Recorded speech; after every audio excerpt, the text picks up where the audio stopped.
আন্তর্জাতিক ফুটবলে প্রীতি ম্যাচ মানেই নতুন কৌশলের পরীক্ষা আর চমকপ্রদ লড়াই। গতরাতে 5-2 গোলে যুক্তরাষ্ট্রকে হারিয়েছে বেলজিয়াম। আরেক ম্যাচে স্কটল্যান্ডের বিপক্ষে 1-0 গোলের কষ্টের জয় পেয়েছে জাপান। এদিকে পর্তুগাল ও মেক্সিকোর ম্যাচে কোনো গোলের দেখাই মেলেনি। স্তাদিও আজতেক স্টেডিয়ামে মেক্সিকোর মুখোমুখি পর্তুগাল। গোলশূন্য ড্র হওয়া এই ম্যাচে পর্তুগাল কোচ রোবার্তো মার্টিনেজ বড় পরীক্ষা চালিয়েছেন। পর্তুগাল শিবিরে আজ অনুপস্থিত ছিলেন মহাতারকা ক্রিস্টিয়ানো রোনালদো। আক্রমণ ভাগে CR7 না থাকায় ফিনিশিংয়ের অভাব স্পষ্ট ফুটে ওঠে।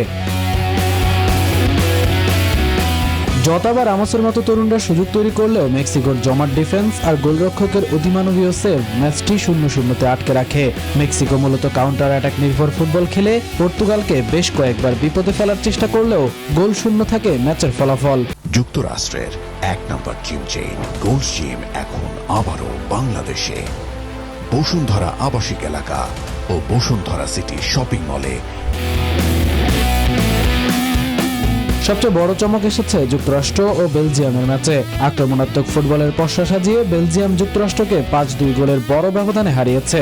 বেলজিয়ামের আক্রমণ ভাগের খেলোয়াড়রা শুরু থেকেই যুক্তরাষ্ট্রের রক্ষণভাগের উপর যে চাপ সৃষ্টি করেছিল তা শেষ পর্যন্ত আর সামলাতে পারেনি স্বাগতিকরা। বেলজিয়ামের এই দুর্দান্ত জয় আবারও প্রমাণ করল কেন তারা বর্তমান ফুটবলে অন্যতম সেরা শক্তিশালী দল। অন্যদিকে শক্তিশালী জাপানের বিপক্ষে কঠিন লড়াইয়ের মুখে পড়েছিল স্কটল্যান্ড। আক্রমণ আর পাল্টা আক্রমণে প্রথমার্ধ গোল শূন্য থাকে। দ্বিতীয়ার্ধে আক্রমণের ধার বাড়ায় জাপান। 84 মিনিটে জুনিয়া ইতোর গোলে এগিয়ে যায় দলটি। প্রাণপণ চেষ্টা করেও সমতায় ফিরতে পারেনি স্কটল্যান্ড। 1-0 গোলের পরাজয় নিয়ে মাঠ ছাড়ে ফিফা র্যাঙ্কিংয়ের 40তম দলটি। মামুনুর রহমান, নিউজ 24।